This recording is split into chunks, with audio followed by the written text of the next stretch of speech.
Hello, Virgo. Welcome to your weekly reading, January 4th through January 10th, 2026.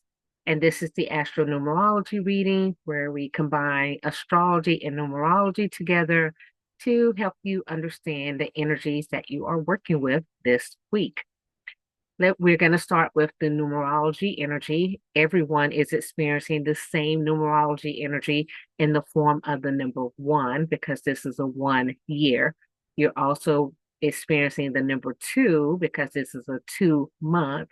And that energy itself is about new partnerships, new relationships, and duality, right? So everybody's experiencing that, and that energy will be impacted differently in your chart depending on where the other planets in astrology hit the energy. Everyone is experiencing this day as the same in the overarching view that January 4th just so happens to be a sixth day, right? January 5th is going to be a 7 day, the 6th is going to be an 8th day, and ninth day, and so forth. So if you have a life path that's a six, this is going to actually impact you differently. Go back and watch my videos about calculating your life path and your life path and your personal year. And if you've got a numerology reading from me, you already have your months lined out so you can know what energies you're working with specifically.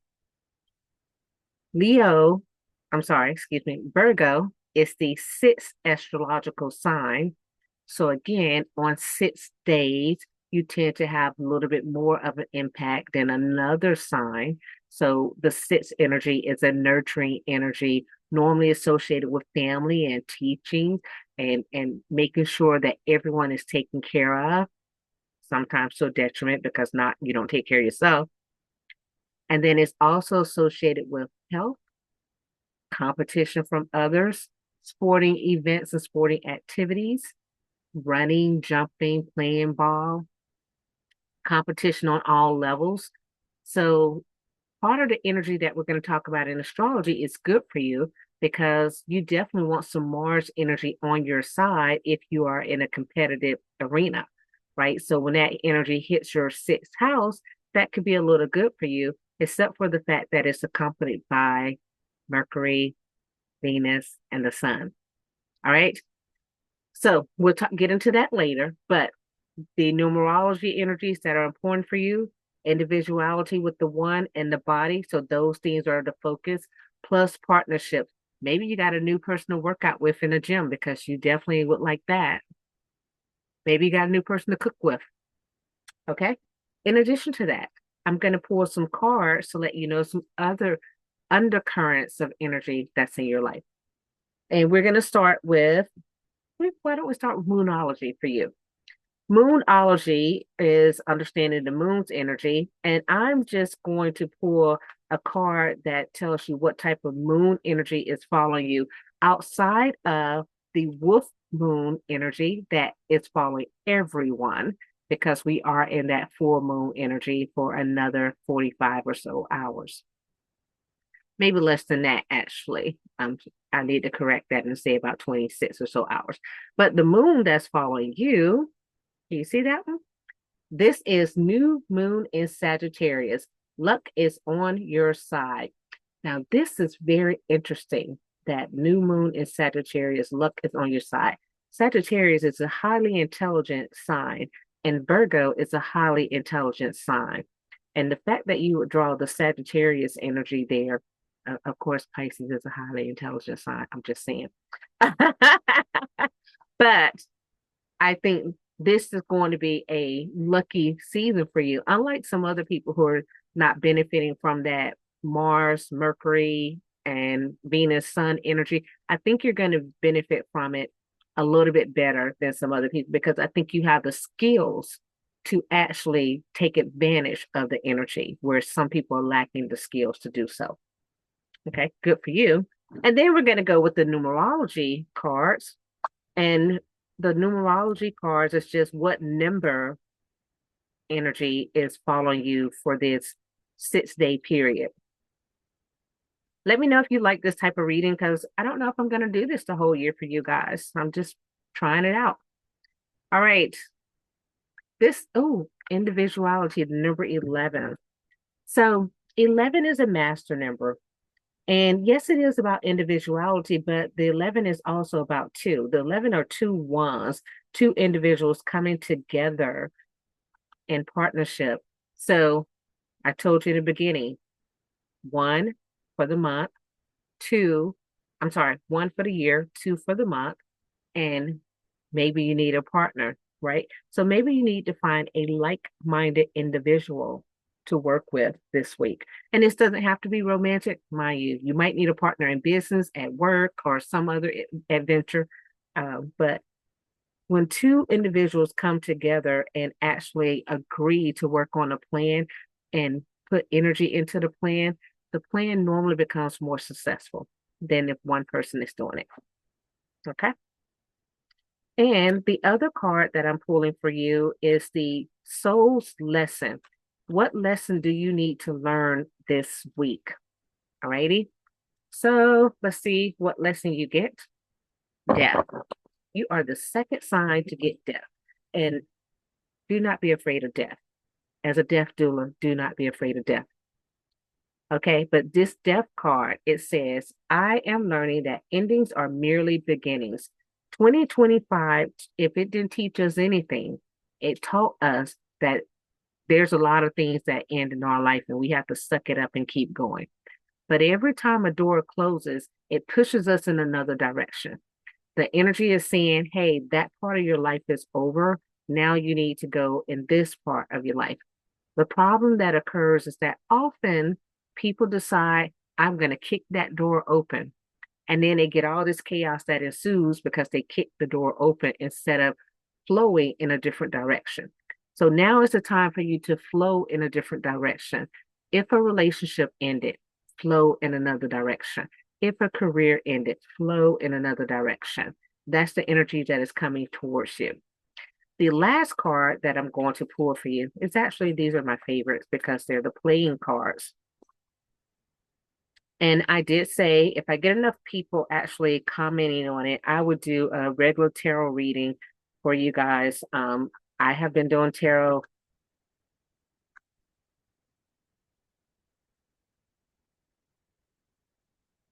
outside of playing cards because I started with playing cards with my grandmother. So I was like, 14, 15, whatever. But tarot, I started in the 90s.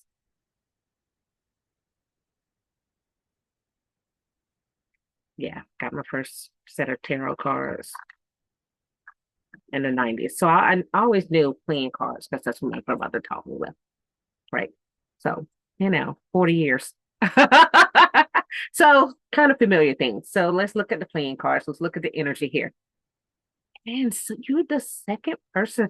See, I told you I knew you could work with this energy. You are the second person who got the King of Spades. And the King of Spades is the money card. Money, money, money, money. You are definitely on top of your money, handling it well. Ace is the ultimate. You're one step below the ace. So financially, you're making the decisions that you need to make in order to get the bag, right? You're doing a great job with that. So that's good. That's great. So these cards look good for you. As a recap, new moon is Sagittarius is luck. Sometimes that luck can be through inheriting money from other resources. So that could be finding out someone owes you money. Like I used to get those a lot in the mail, closed an account, and then they're sending you a check for $3,000. And sometimes it is through an inheritance that may have been delayed from last year and it's finally coming through. Sometimes it's from an investment that is finally coming through. So financially, this week actually is better for you than it is for many of the other signs. So let's look at the astrology itself. Now, everyone has the same energy, and I'm going to break down that energy for you. Everyone has the sun, Mars, Venus, and Mercury riding in the car together in Sagittarius, right? That energy, the sun's not necessarily happy, but it's okay because the sun's the king and he's in charge, but he's having to take the kids on the trip with his brother. The kids aren't happy. They want the mama to be there. They like, eating too much ice cream and cake, but there's nobody to take care of them when they get sick. The uncle always causes issues because he got an attitude problem. And so therefore, he's getting into conflict everywhere they go, right? This is the energy that is present. So there's conflict going around. For you, if you are in a competition, you may have the upper hand in a competitive arena because you have the son there who is the father figure, the king, rooting for you, right? And other people listening. And this energy, the actual Mars energy is, like, hey, I'm good. I can do what I need to do. I can get things done here. So this could actually work well for you depending on where it is. It's starting out in your third house of communication. And the third house of communication is originally ruled by who? No one else but Mercury, right? And Mercury rules who? Gemini and Virgo, your sign. So it's actually not a bad thing. Mercury is technically in its original house. So that gives it a little bit of strength, although it still doesn't have its voice. So that would be your challenge, is to find your voice on the first day. If whatever thoughts that you have about whatever situation you're in, find the ability to speak that truthfully to others. And you might feel a little reserved because of everything that's going on, but your voice is actually needed and it's important in this situation. The next energy that everyone is dealing with is the Saturn and Pisces energy. Again, another one of those times where Saturn itself is like, hey, I'm cool. I'm in Jupiter's house. No big deal. Jupiter's a nice guy. He's good company. But Jupiter on the other hand, is Pisces. And Pisces, like, I don't like y'all. I don't really want people in my house.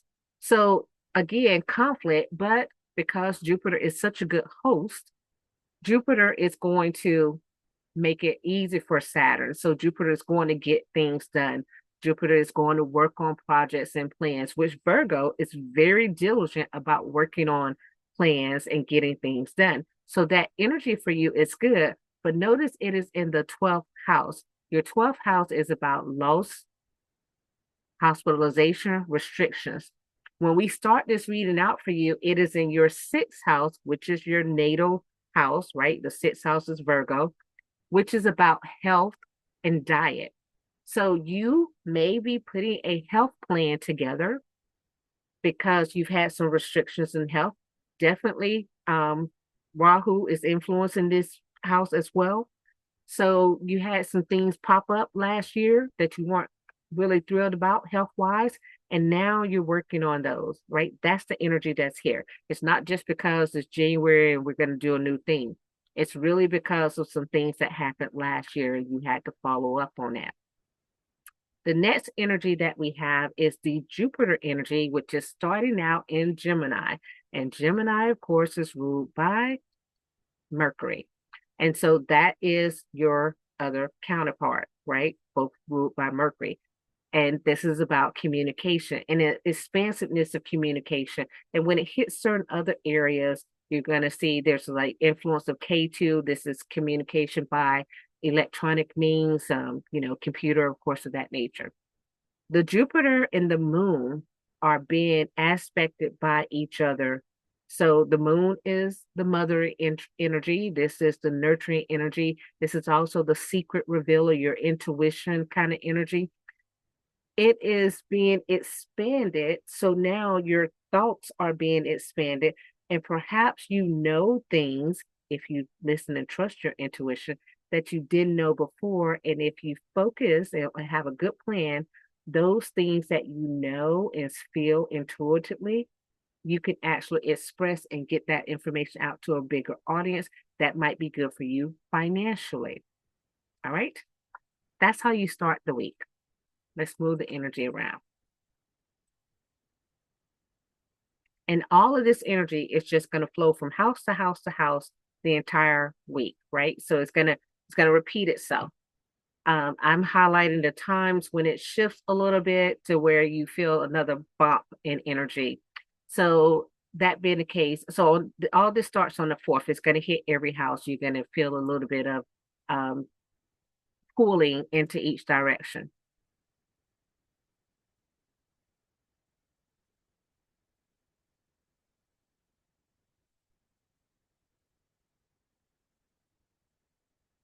Be careful if you have any electronic devices implanted, like a pacemaker or anything like that. On the 5th, there can be some um, I don't want to say maybe it's not working appropriately, or if you have a heart monitor or something like that, which is that's totally a psychic thing right there. That's I'm a shaman as well, so that's a that kind of thing coming because Virgo normally doesn't have issues with the heart. Normally you have issues with something else, but it could be diet related. Um, so if you're Virgo, then you're a different level Virgo. You're almost out of Virgo because that is uncharacteristic for you. But it is what it is. Everybody can have anything. Depends on what else is going on if you're in your numerology. Okay, going forward, go back. On the 5th in the morning is where you get your first hint of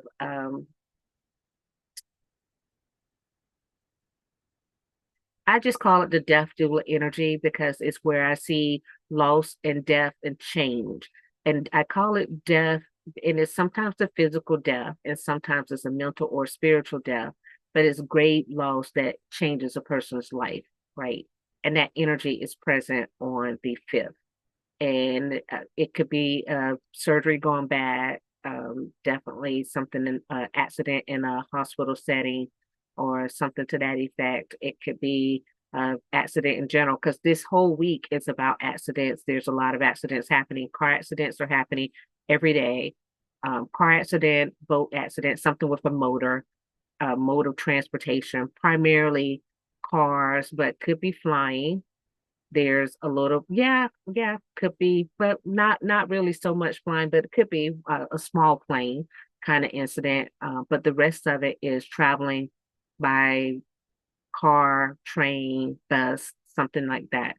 Um, so definitely loss in that. It could be not just a loss in death as far as completely lost in transition, but just a loss of a limb or something to that effect, or a loss of the left eye, specifically in this chart, vision and left eye for someone.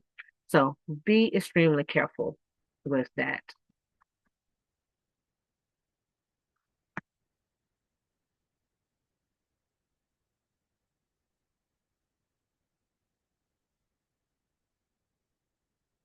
And as we move forward, there's definitely some health challenges going on this week. And then when you get to the 6th, that's when the moon and K2 get together and start illuminating other secrets, bringing other things to light. And initially, they're going to hit in your 7th house, which is the house of relationships with other people, exposing things there. But this energy is going to go through and hit every house. So it's going to reveal things. It could be reveal things like there's mold in your home. It's just bringing some things to light. Um, It's not always a person's cheating or any of that kind of stuff. It could be a secret from childhood that is revealed that nobody knew that Tony ate the cookies and he said it was Jimmy. It's just things coming to light.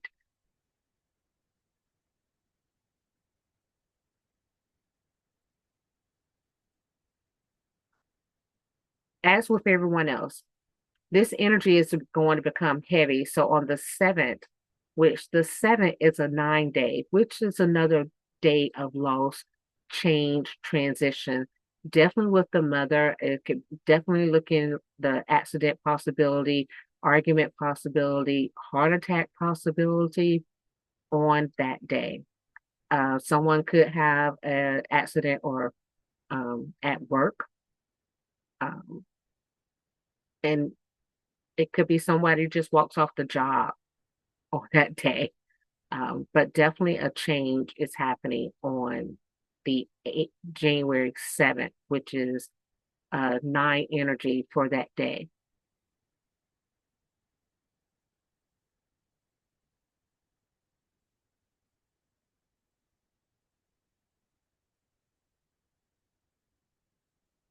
And then later on, similar thing, you have some issues going on with children or at a school. That's not a bombing, thankfully, but yeah. But at a university, there is some energy of violence happening at a university on the 7th. Military action or police action, some type of violence. There is an energy that I would go ahead and mention just in general, in case it's something that you run into of inappropriate relationships.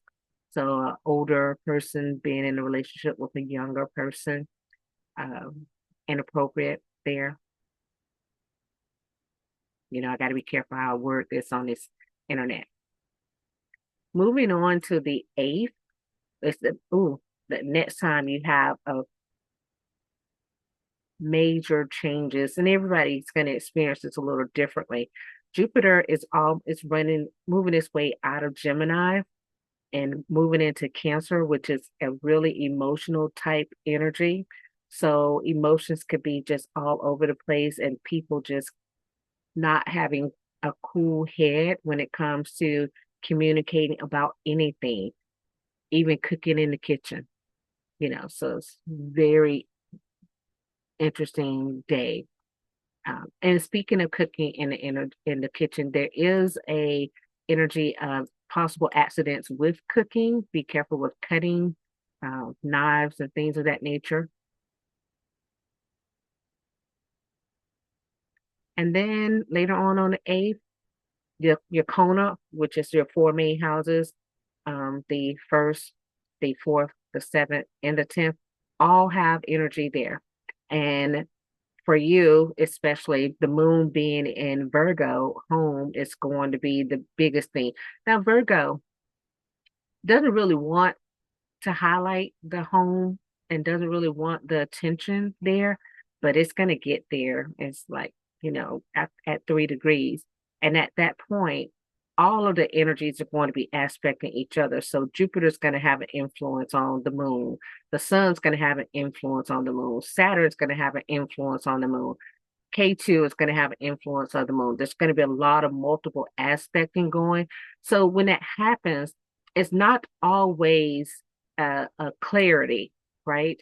So it can be a confusing time. It calls for you to like step back, meditate, do what Virgos do, make a plan and evaluate each item. And then that will allow you to deal with it better. Okay. It can be a good day financially because Jupiter is like in the first house and it's expansive and Jupiter is like throwing out some good stuff. It's not really, it's influenced by Saturn, and yes, it is influenced by Mars, but Mars is not overly negative in this instinct.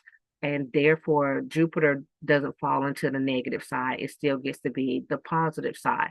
So, yes, financially, you could have something good go on that day. You could also see improvement in your health that day, and that is on the 8th. And by the way, the 7th is the 8 energy, which is a money day. Um, but it's a 9 overall. And then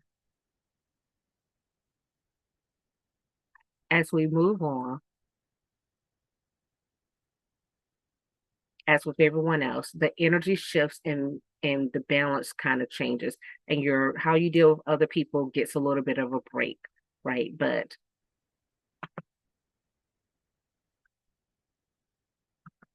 everything else it's still seeing multiple points of energy hitting it.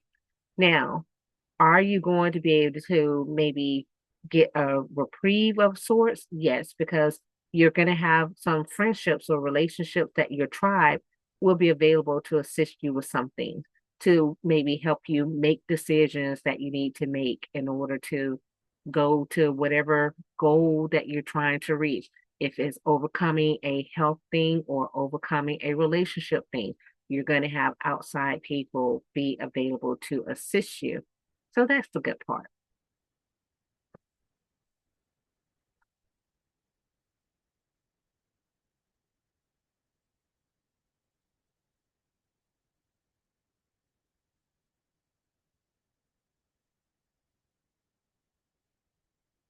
And then the ninth, things get a little bit of a break from your main house, and it's then it becomes esoteric things. But some of those esoteric things are like public facing things. All of them are public facing things.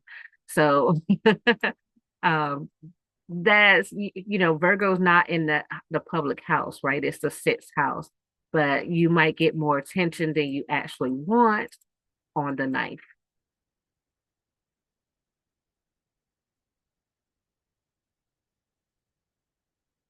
And on the 10th, you get a lot of movement in your career sector or your money sector. On the 10th, you get also you get a lot of energy putting towards how you invested that money.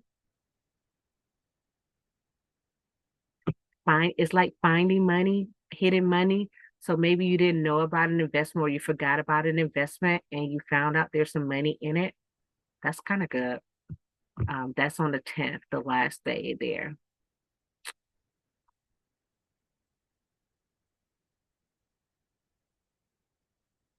And then it looks like Jupiter throws a little bit of love towards your partnership on the 10th too. And partnerships are not just romantic. Remember, they are other people. So you might go out to eat with someone and just have a really great time. You're going to end the day on the 10th with a lot of that energy being back in all of your konas again. And, it's like, oh, can be overwhelming just to have so many things going on. There's travel here. There's movement in the home, like someone moving out of the home. That's happening. There's the conversations that are taking place with the mother figure about balance and lack of balance in relationships. Maybe somebody's overstepping boundaries. A lot of energy there. There's the again. Now that's kind of explosive diarrhea kind of energy. I don't know what someone ate. Um, Maybe you shouldn't eat whatever food that was that mama was trying to cook for you. So that's all I have for you, Virgo. And let me know your thoughts on this reading. And I will make a decision as to whether or not you're going to get week two. All right, take it easy.